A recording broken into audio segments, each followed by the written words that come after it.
Hello, everyone. Welcome back. My name is Lady O. I'm an intuitive empath. And I'm psychic medium and trance channel and shaman Riz the Wiz, and this is Interview with the Spirit Guide. That's right.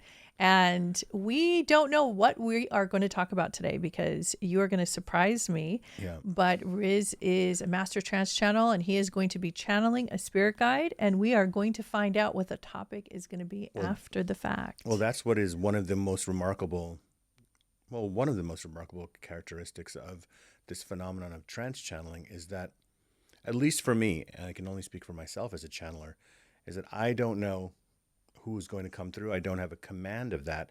The only thing I have a command of, if I may use that word, is that I only allow the highest intelligence and high vibrational spirit guides to come through, because we live in a spirit world. There's spirits where you guys are watching from right now. Some are friendly, some are just going to stay out of your way, and some are spirit guides, and some like to kind of stir the pot, That's right. to put it nicely. Mm-hmm. And if you've seen any of our paranormal stuff, you know that. But, that word, even paranormal, do spirit guides and psychic work in the transformational sense, do they have anything to do with the paranormal? Look, the way that the word paranormal has been spoken about and used is those sometimes very entertaining and sometimes really lame ghost hunting shows we've seen on television, and evil spirits and bad spirits, and using really big blanket words that I think are pretty antiquated at this point, because the deeper that you go into opening your consciousness that we live in a world or a reality that is incredibly mysterious. I don't think anyone has the answers, all of the answers. I think we might know some of the answers when we finally leave the body and go to the other side. Mm-hmm. But for now, we rely on what we feel we vibe with teachers, with channelers, that we feel this seems right to my spiritual logic. Right? Because I say spiritual logic because some people say it's not logical unless I can see it and feel it and hear it and taste it, and then it's not real. But we do have a sixth sense. Perhaps we have even more than six senses. And these are the senses that have to do with what we call metaphysical. These are the spiritual senses. And there are individuals who are highly tuned to see more colors in a painting. Those are maybe they're art historians, critics, art restorers that know how to make up color, and where you and I would look at a painting and go, okay, the colors in this painting are blue and green and pink, but the master artist would see 100 more gradations. Same thing is true for any field, any level of proficiency in any skill, and channeling is a skill. It is the ability of a person who is highly sensitive, such as yourself as an intuitive empath or a medium, to be able to enter into an actually physically very different brainwave state. Mm-hmm. And, and look, here's the cat saying hello, as every good She always psychic. likes to come in, let her presence be known, Shake knocks the camera up, the little knocks earthquake. everything down, the earthquake. But, this is perfect that she walks in to meow. She wants to let us know she is here. Yes. Sometimes spirits do that in houses, right? They'll turn the lights on and off. Well, the cat is here. Okay. So getting back to what I was saying is that any field where there's a level of proficiency, you have people who, do it well and people who don't, some people who are really surrendered to it. And channeling is a surrender. It is the ability for the medium or the channeler to be able to go into that different brainwave state, which we can talk about on another episode one day more in depth, and allow themselves to be an open, channel for the spirit guide. Now, spirit guides are highly evolved teachers that do not incarnate on the planet anymore. They travel with you through lifetimes. You have what is called your spirit team. Red Eagle has been with us. He's our gatekeeper. Those are the spirit guides that you might say manage the staff. Mm-hmm. They're the ones that make sure everything happens right and nobody comes into this house who isn't pre-approved and of the highest vibration. That's your gatekeeper, guys. And so definitely do meditations to find out about that. Now, you guys who have been watching, if you're just tuning into us and discovering us for the first time, where have you been for 20 years? We've been out here channeling for 20 years all over the world. But thank you for joining us. There's some very fascinating channelers out there, whether it is Daryl Anka and Bashar, or Esther Hicks and Abraham, or Jane Robertson Seth, right? I think that I can speak for all of us when we say our mission is to surrender, to allow the guides to come through with the most potency. They all have different voices, characteristics, mannerisms, inflections, and that's the way they're using your physical body to come through. And I like how different guides talk about different topics. Like Phineas will talk about metaphysics and really, really technical things. And Red Eagle talks about matters of the heart. And like Bashar talks about technology in other planets. Yes. And then the Echelon, which is an alien extraterrestrial group that you channel, also talks about the same thing. Yeah. And they talk about evolution of the planet and the genesis of humanity. Yes. And that's a great way to put it, the genesis of humanity, not just of humans, because humanity means we're talking about now our emotional growth and development, right? That's our humanity. So the spirit guide's job, what is their job? Guys, the spirit guide's job is not to just give you what you want on your list. Right. Their job is to help you to connect the dots of your life, to form and see the bigger picture. Remember the coloring books you had when you were a kid? It was draw from number 1 to 2 to 3 to 4 to 5, and you were connecting the dots. And suddenly there was a picture before your eyes that previously you did not see. I like to look at it like a gamer. So if you're a gamer and you have your headset on and you are so excited to start game 1, level 1, you pick your avatar and you start going into the game world. And now like you keep going, and then you discover that there's advanced players who've graduated the game, played the game, won the game, is on the other side. They're actually talking to you through your headpiece. And if you need help, you can tag or ask or click a button that says, okay, what do I do here? And then they bring you to the next destination. They don't just give you the answer. They give you an answer that is going to also make you think and work with that information to go to the next level of the game. And they show you what's in your tool belt. They show you how many points you have and how much you have left. And it's kind of like... Now, you just opened up a very interesting topic, and I'll just say one thing before, because of course, I feel the guides wanting to come through, but they also want us to talk about this, is that if you noticed, video games now, they're open world games. And guys, if you don't know gaming, that means that the game doesn't end. In fact, the designers are adding on to the game as you play, because it's online, it's streaming. And so worlds are added. Even fans now are customizing their avatars, working with the code and the software to add their own, like, let's say it's a medieval game, and someone out there will design a way to put Spider-Man into the medieval game. And other people are like, oh my God, did you see that? I forget what the word is. Yeah, there's a word for that. There's a word for that. Too. So what I'll say here is that I think that we just might be in a video game. Yeah. Either way, I'd like to get a high score. I'd like to be one of the top players. And I also want to have fun. Mm-hmm. The great thing about this game of reality is that you have endless lives. Oh, I'm already channeling. Okay, thank you. They said that's your cue. You have endless lives. Okay. Welcome to the ultimate video game. That's right. So you want to, I'm going to drop in, and if you'd like to guide, if you guys are watching, it's really good to drop in with us. Look, everybody does things their own way. Some channelers just go on, you press play on YouTube, and they just start channeling. And that's not what we're about. We want to share with you, connect our energies so that there's a community of us who are connecting this way, where you also benefit not just from the information, but you begin to develop and open your own third eye, your own inner channel. Okay? So it's a good time for you to stop what you're doing and set things aside so you can have a sacred experience with us, because to us, this is a sacred activity. So if you just clear your space and close your eyes for a second, or pull over, or just take a moment to drop in. And this is a moment for you to receive and take a deep breath. Release. And just prepare your body and your being to receive information.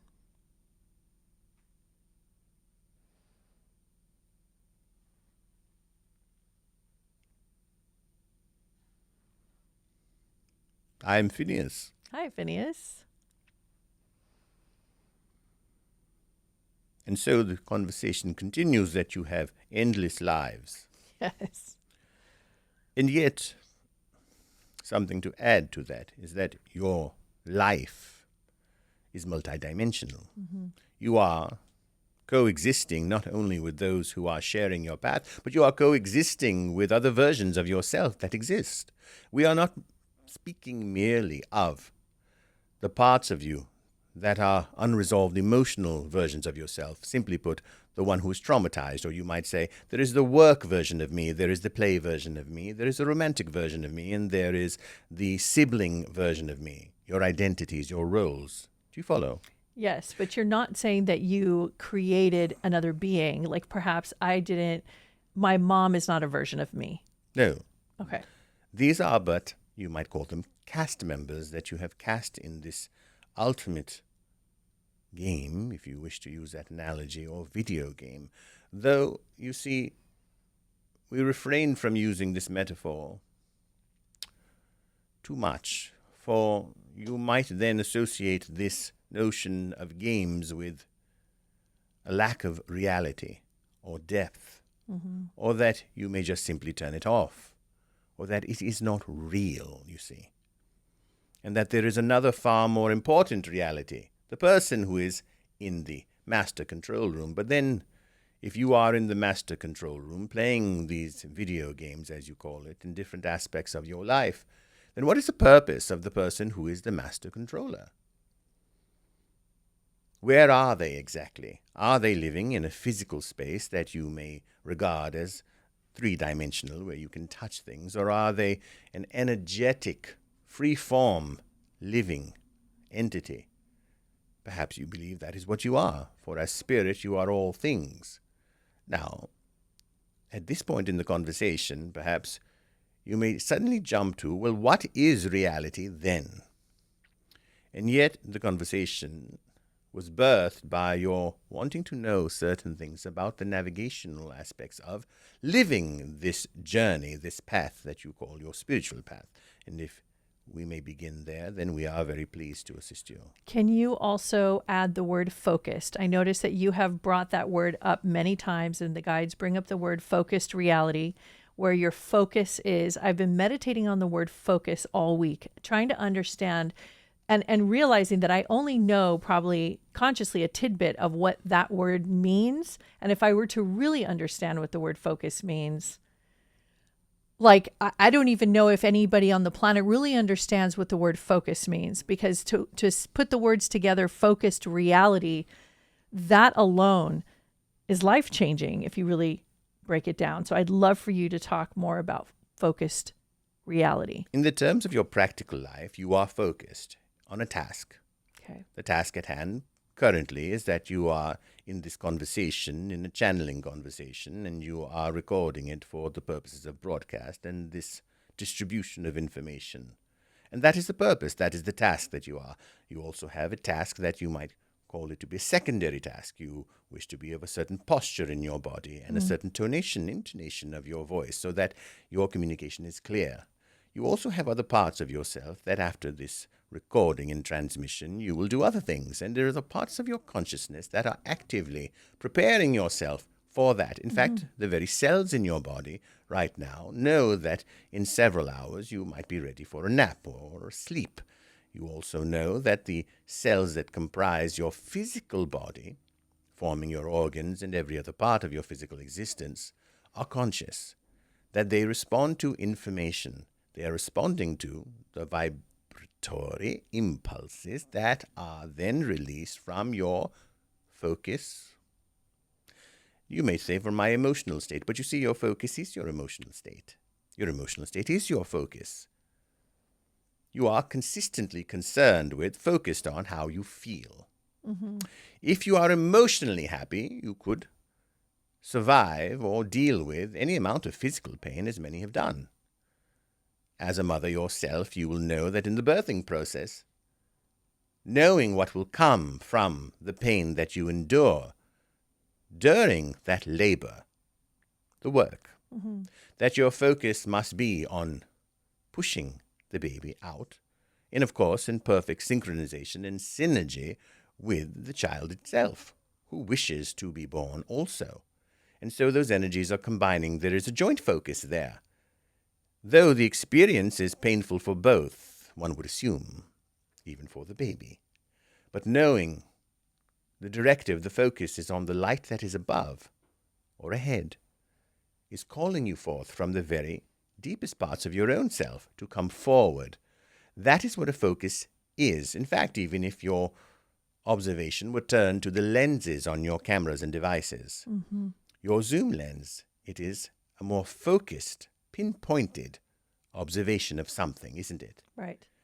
And so that lens currently, in certain formats, would physically then telescopically move forward. Now, you have other technology where it does not need to do that.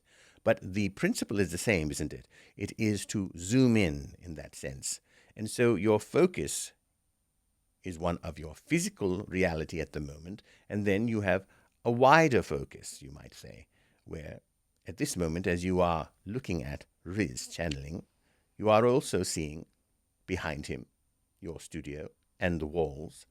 And though you are not focused on them, you are aware there is a wall behind him, yes? Yes. And you are aware that there are sources of light. Though you're not focused on them, all you simply need to do is to turn your focus to it. Now, this may seem to be a very simple discussion, that one might say, well, wherever you look, that is what you see.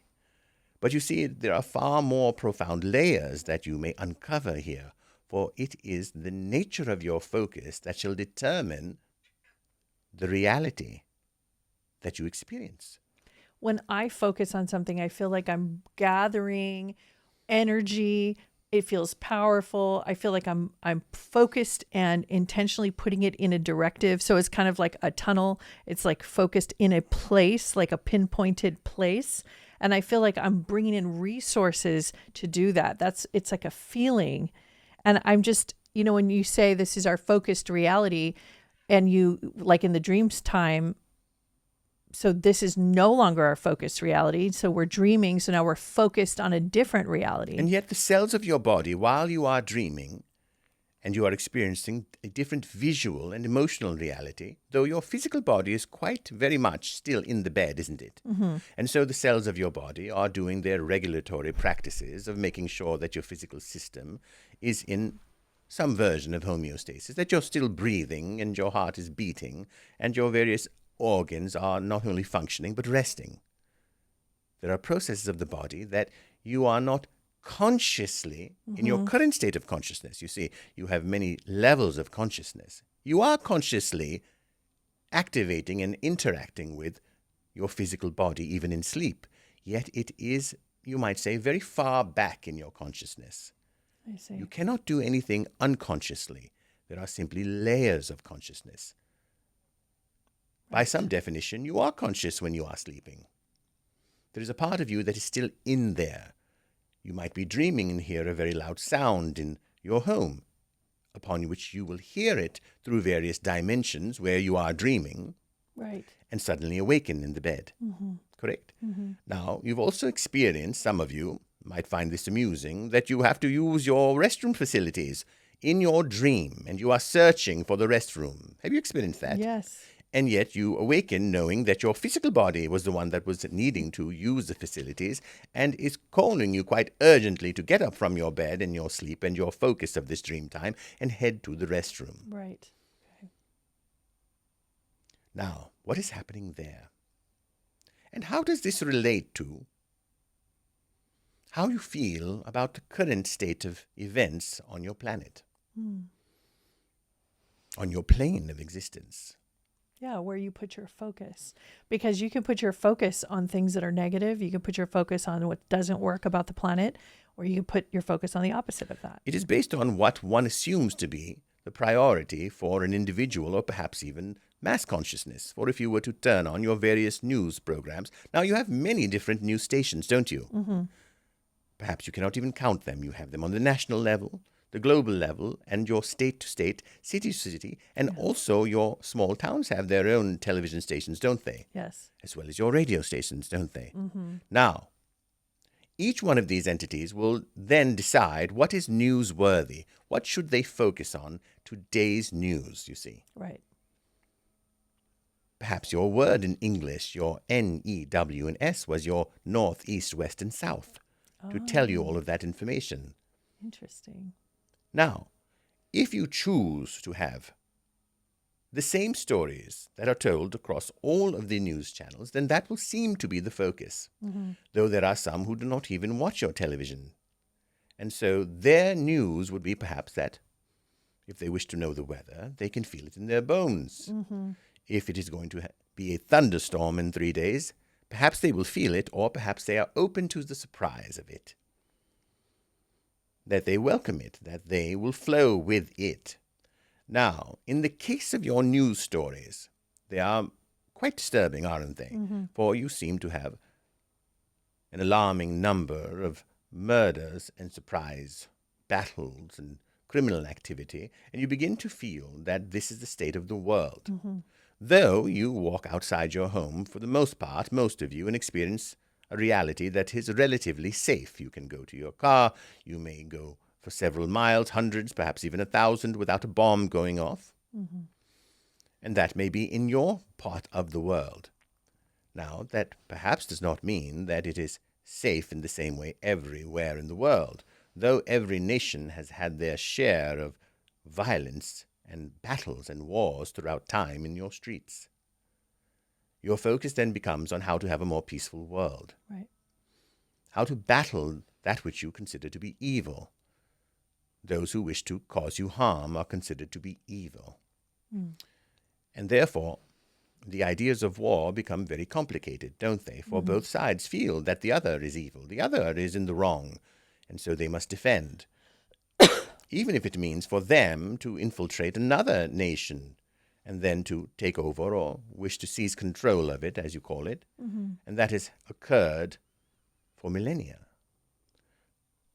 Even before you had what you call civilization. You see, you have always been civilized. It is simply that you refer to modern civilization as those with a certain type of infrastructure and technology and buildings of steel and highways and so forth. But you see, civilization is also the nature of a people as they are moving forward. To return to your topic of the nature of focus, it is important that you begin with your larger reality as you are experiencing it with others who are here in your plane of existence. We shall call it creation school, as you have referred to in your own teachings, haven't you? Now, if you were to suddenly replace the word earth or planet with the word creation school, and you were to teach all of the young children and to never tell them of the word earth or the word planet to refer to this celestial body, and they were simply saying, here in creation school, life in creation school, instead of life on earth or here on earth, don't you think that that would then, because it is focused in a different definition, then create a different reality on how they see where they are? It just puts you in a completely different frame. I think that's the biggest issue I notice for most people that we're helping and talking to, is that they don't feel that they really are creating any of this, that they don't feel this is their creation at all. Their own life is not their creation. They are beginning with their personal reality as their creation. Now, some will choose to call reality creation, working very hard for a particular goal. They are goal-oriented, aren't they? And that is how I shall create my reality. I shall work hard and then I shall get what I want. Right. Now, that is the nature of those who believe that they are here to simply get what they want. Then they will feel what they wish to feel. It is not the other way around. They do not feel that they can feel what they wish to feel and then get what they so-called want. Right. For when they are there, there will be another there. I wish to get there.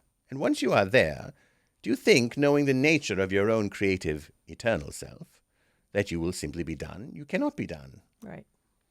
Yeah, you always want more. And so now we return to what you began with. You have endless lives. Right. Now, the cat who is currently doing what she must do. She's very excited you're here. She normally never comes in here, and she's so excited about your energy. Now, the cat is a very good example of focus. Right. She is one with her focus. She does not hesitate unless it is simply a fear of physical danger. But even then, her focus will be on how to avoid the physical danger and to move forward, to press forward, to always be open to what the experience is for her. Right.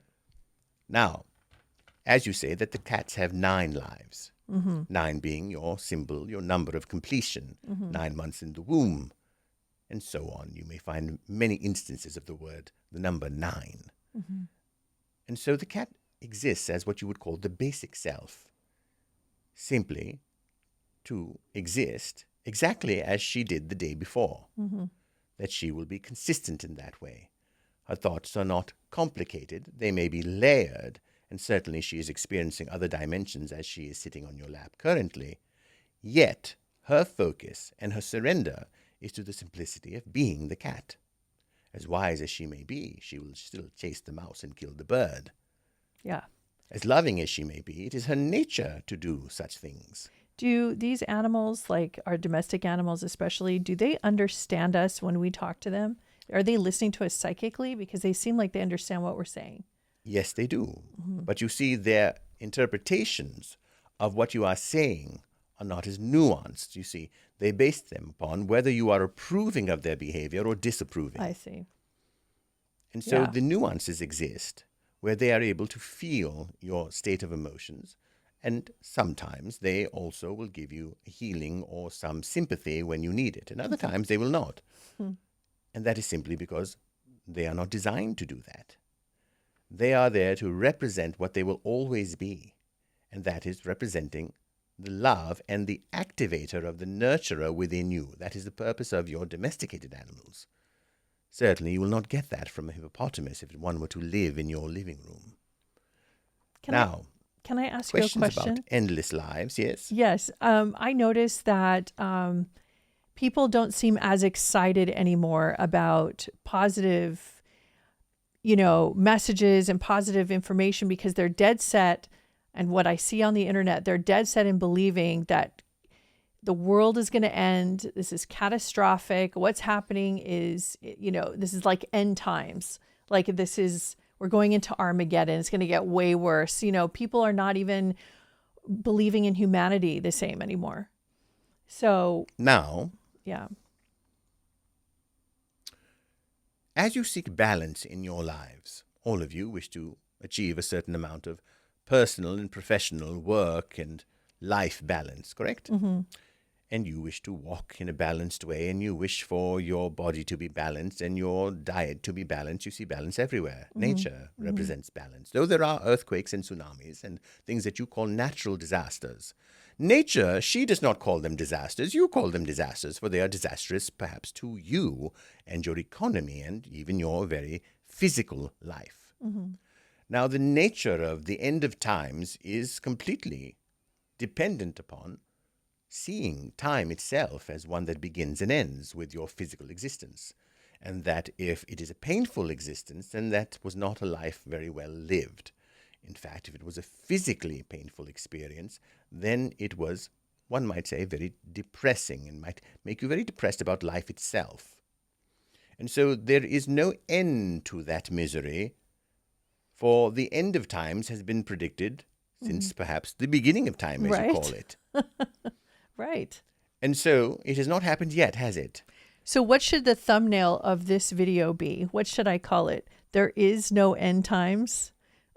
I have to address this once and for all, especially on our channel. I want people to understand that we're not teaching the propaganda that this is the end time. So what would this conversation, what would be appropriate? The one sentence to the world. If you were to see that the endings and the beginnings are one, and you were to meditate upon this, you would see that eternalness is consistently happening. It is the now. Whether you're in the physical body, whether you are on the planet Earth or not, it will always be now to you. To us. That's right. Even when you consider the past, it is still considering it in the now with more perspective, isn't it? Yeah. For you're not living it as if it were the past. No matter how much you are stuck in the past, you are not living the past, for you are able to snap out of it for a moment. So you are still able to then take care of yourself in the current moment while completely living in the past in your mind. You cannot be completely living in the past, for you have to brush your teeth in the now. So it's about each and every individual experience that's happening in the now and our perspectives of how we see our creation, our earth, our Well, world, that is a bit our plane of bland, I would existence. say. It's not juicy enough for those who wish to have more juice and joy in their life. Correct. Rather than to simply say it is a consolation prize, well, it is all a process, and I simply just must get through it, you see. Right. Now, if you wish to have a more delicious life experience, full of vigor and vitality, you would be up for the game, you see, without thinking about winning this game. I see. And the comment that Riz made earlier about video games is quite profound. In observation, the demand for a game that was an endless game, where perhaps in your own teenage years, your video games represented 3 strikes and you're out. And so you have an interesting conflict happening in the world. While in your mass media culture, as you are experiencing the cancelling of one's validity or one's importance, your cancel culture, it is that 1 strike you are out, or 2 you are out. And you are out of favor, aren't you? They wish to make that individual feel low, not wanted, not accepted, and not valid. This does not mean that your crimes should not be addressed, those who are creating and perpetuating criminal activity. You have your own system of justice with all of its faults and some of its virtues. It does not mean that you simply ignore that would cause harm to many in your society. But you see, if you wish to evolve as a people, then you must do for as a people to heal yourselves as you've done for your own self. Now, those of you who are experiencing and doing transformational work know that it is important to forgive yourself and others. Isn't that true? That you can no longer be in the shackles of the pain that you feel your parents caused you with their attention or lack of attention, with their focus or lack of focus, or the strangers, perhaps, who caused you traumas. For you to be free, as those who have done deep work on themselves do know this, that they must be free of any victimhood or blame of the past. They must then decide that they are on a spiritual path, that each event that has occurred in their lives and each event that they have focused on, you see, there are many things that you did not focus on that could have caused you pain or would have caused pain to another. That is why you say to others, why does that bother you? Because, by your perspective, it wouldn't bother you if it happened to you, but it seems to bother them very much. And so this is a common exclamation in the middle of conversations as one tells another person what has happened to them, seeking sympathy, and the other person then says, well, why is that a problem? And that is because their perspective is different. And so their focus is different. Right. Because their value system will change depending on the focus. And so focus is at every single step of your reality. There will be focus. In fact, your entire reality is a focus. If you're not focused here on Earth and you are checked out, you will be focused somewhere else. Those who experience dementia are not ill, you see. They are only ill by your standards. They are focused in another reality. Yes, you must then assist them in their physical self while they're here on the planet, for they cannot do it, can they? And so, due to your own social ties and ideas of relationships, and how you view physical life and when it should end or not end, you have a very complex and layered structure of how to deal with those who are in dementia or various other states or conditions that you have labeled as such, though they are clearly focused in other dimensions. Many of them you feel are hallucinating when they are not. They are simply in communion with the greater, larger, expanded world spiritually. And so, if you are focusing, as many of your news stations do, on this, these are the most important news stories, and then the mass consciousness focuses on them. Now, it might be very difficult to imagine a world where half of the news stations are promoting very, very good news and all of the latest developments and technology that will assist the human condition. To be honest with you, I think that people maybe they'll get bored of that because there's a stimuli, I think, that happens with being upset, angry, disturbed. There's like a it's almost like a release. It's like a drug. I think there's an addiction to people wanting to experience that things are bad, and you get used to it and programmed in this pattern of like wanting to keep feeding that urge, because you can put in the same station and put a bunch of good news and they click it off. They're not interested in the good news. Well, that is because by nature, you are consistently creating and seeking more perfection. And so when you are consistently creating and seeking more perfection, you will tend to focus on those things that seem to be opposing your ideas of perfection. That makes sense. And so you are in a very interesting position in this creation school. You must also then work with what you feel in reaction to what you refer to as opposing forces, meaning things you do not like happening in the world around you, or on the larger macrocosm around you, globally, internationally, as well as in your own living room. And so you wish to correct that. And that is because you are creators by nature. And that itself can never be diminished. It will remain. It can be, perhaps, ignored. Again, focus, isn't it? Ignoring means you are not focused on what someone wishes for you to focus on. And so that is why we say focused reality. Now, perhaps those viewers who are watching will then say, is my takeaway from this channeling that I simply don't need to focus on bad news? Well, that would be doing yourselves a disservice to have that notion, though it would be of service to you to not pay as much attention to the details of the bad news. For those who are facing criminal charges and things like that, you see, the justice system will do what it is going to do. You being involved in it or knowing every detail is doing nothing for your life. Perhaps it is titillating you to some degree. Perhaps it is making you feel better about your own self. But it's not doing a thing for you in the long run that is of any great power. And so when you are not creating positively, that is when your life begins to feel down, dim, drudgery.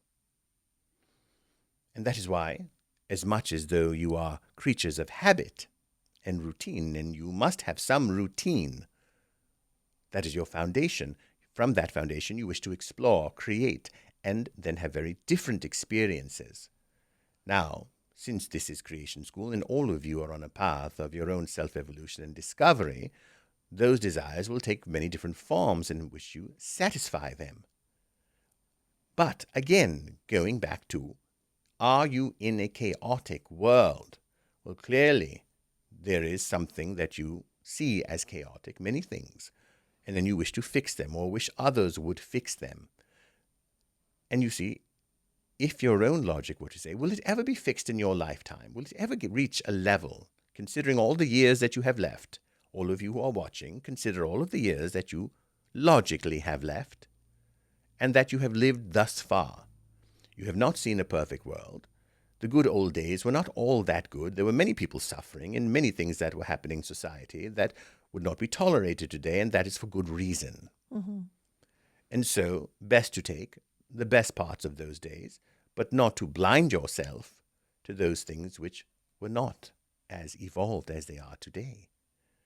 And so you do not become a slave to, it was better before, and it seems the future is bleak now. And that is what they thought even in biblical times and far, far before biblical times as well. I have a question about this area. This is where I get kind of confused, because I do understand the logic and I understand what you're saying. But here's what I'm noticing. So like we live in Los Angeles, California, and I notice in the news, and maybe this is where my focus is, but I'm just noticing strange occurrences, like the way the sharks are acting, the whales are acting. There was a horse that ran onto the freeway and was killed recently. 2 strange old planes crashed in midair. Somebody landed on the freeway on a helicopter last week on the freeway. There's so many random wild things happening. So is it a collective consciousness? No, it is simply that you have greater technology to be able to see and report on these things. They've always been happening, you see. I wonder if people are also getting agitated by this feedback loop. Well, certainly. Now there is what you might call a certain amount of unrest in certain countries. Not only your own. There are some countries where there is no unrest. Right. And there are parts of the country, within even this country, where the unrest is quite minimal compared to other areas. Right. That is logical and simple to understand. Now, if it is, why are bad things that we call bad happening? Well, that has been the eternal question, hasn't it? And that is because you have not understood that it is creation school. And that even when the embryo, as has been said previously in channelings, that the embryo is developing within the womb, the child, the fetus, as it were, it's not always beautiful, is it? No. Throughout its stages. In fact, it is rather not beautiful by your own standards of beauty in the physical sense. It is a beautiful thing that is occurring. It is of great importance and validity. Perhaps the greatest event that can happen for you as humans is that conception and birth. That gestation period, however, is not always physically, in fact, perhaps never beautiful, is it? Correct. And so, that is because it's undeveloped, yet is developing. And so, one might say, well, then you must have patience for that to birth. But you see, it may not happen in your own physical lifetime. Then what will you do? Be upset till the very last breath that you take that the world was never the way you wanted it to be? Right. And so, there is a sobriety that will occur through a deep breathing in, spiritually, and perhaps physically as well. We recommend that day to day, to breathe deeply, but also then to relax your mind and to actually relax your focus on that which you are focused on. For if you are focused on, in the case of news items, today, with the same intensity as yesterday, and the same fears, then you have not really progressed. Right. Because your perspective should shift. If they are not shifting and the wars are still going on, then it is you who has to shift. Correct. Otherwise, the very cells of your body will react in a manner that you do not want. Right. For it is then being bathed in a certain fear, negativity, and a heightened state of urgency, emergency, that will then glitch your systems, as you say, and short circuit. Right. And then thwart what could be a very adventurous, dynamic experience in this open world game. And awesome. With that, we leave you. That was wonderful. Thank you so much.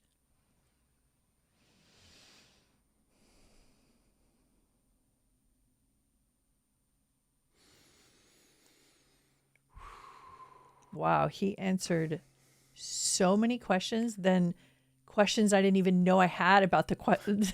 Like in between the questions that I had, there was more questions that he answered anyway. Like he's the professor, isn't he? Amazing. We call him the professor, guys. Amazing. Yeah. Yeah. The takeaway, like there's a lot to take away, but one of the biggest things that I love to be reminded is this is,